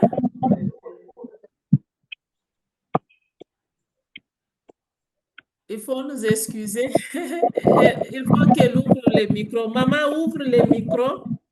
Pas de souci.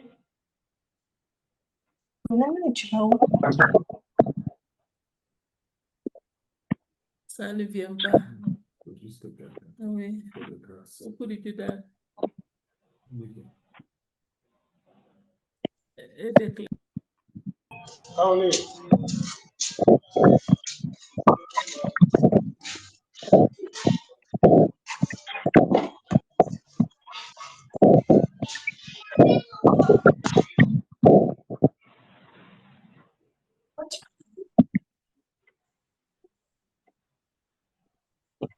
Oui, d'accord. Comme le micro de maman Benoît ne s'ouvre pas, je vais demander au pasteur Éloi de terminer avec ses déclarations prophétiques pour pouvoir sceller cette journée.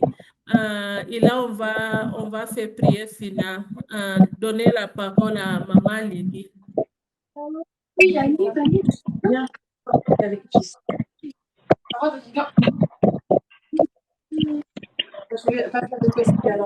Prophétique. Au nom de Jésus-Christ, je déclare que toute femme en Christ est couverte par le sang de l'agneau et que le cancer ne régnera pas sur son corps. Ésaïe 53, le verset 5. Par ses meurtrissures, nous sommes guéris. Je déclare que le corps de toute femme est le temple du Saint-Esprit et aucune tumeur ni cellule cancéreuse n'a le droit d'y habiter. Tout esprit de maladie cachée, transmis par hérédité, est brisé maintenant, au nom puissant de Jésus. La détresse ne paraîtra pas deux fois, nous dit la Bible. Je proclame que la peur du cancer est détruite et que la paix de Dieu règne dans les cœurs et les corps.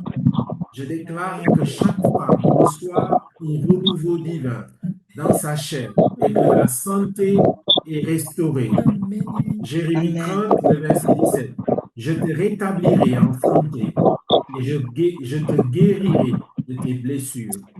Par la foi, je proclame la fin de toute attaque du cancer dans les familles, les lignées et les générations. Galates chapitre 3, le verset 13. Je déclare que le diagnostic du ciel prévaut sur celui de la terre. Guérie, libérée, vivante. Psaume 118, le verset 17. Déclare, je ne mourrai pas, je vivrai. Je proclame que les femmes du royaume se lèvent en puissance et en santé, prêtes à accomplir leur destin divin. Ésaïe 40, le verset 31. toute œuvre des ténèbres visant à semer la mort prématurée par le cancer est détruite par le feu de Dieu. Ésaïe 54, le verset 17. Aucune arme forgée contre toi ne réussira. Je déclare que les femmes sont protégées, fortifiées et revêtues de guérison divine, maintenant et pour les générations à venir. Exode 15, verset 26. Je suis l'Éternel qui te guérit. Parole du Seigneur. Amen. Ça, c'est notre déclaration prophétique pour cette panel 2025. Je vais le poster après. Il faut tirer ça, coller sur les frigos partout. Il faut proclamer tout ce que nous avons entendu ce soir. Dieu est avec nous parce qu'il est Jéhovah Rapha. C'est lui qui a parrainé cette panel 2025. Maman Thérèse, notre médecin, nous ont fait savoir cette campagne va continuer. On va continuer à prier, sensibiliser, que Dieu nous bénisse. Je vais laisser la parole à notre modératrice pour pouvoir clôturer parce qu'on est vers la fin. Maman Lydie, la parole est à toi. Merci. Merci. Il y a Maman Michel qui va faire les remerciements.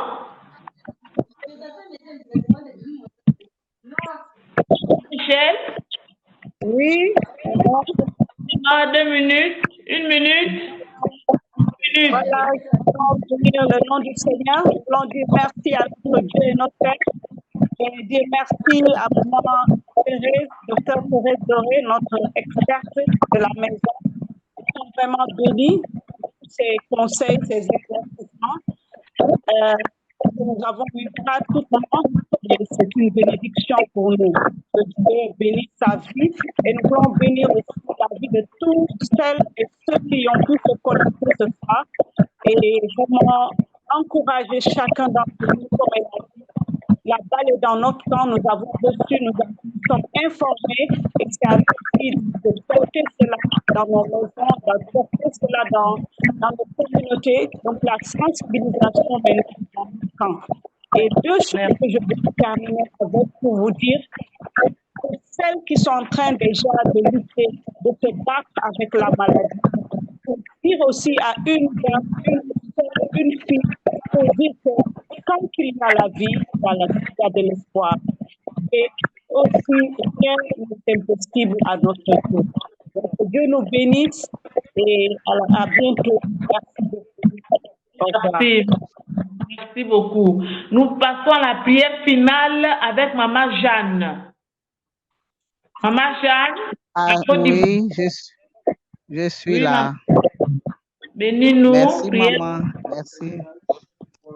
Merci.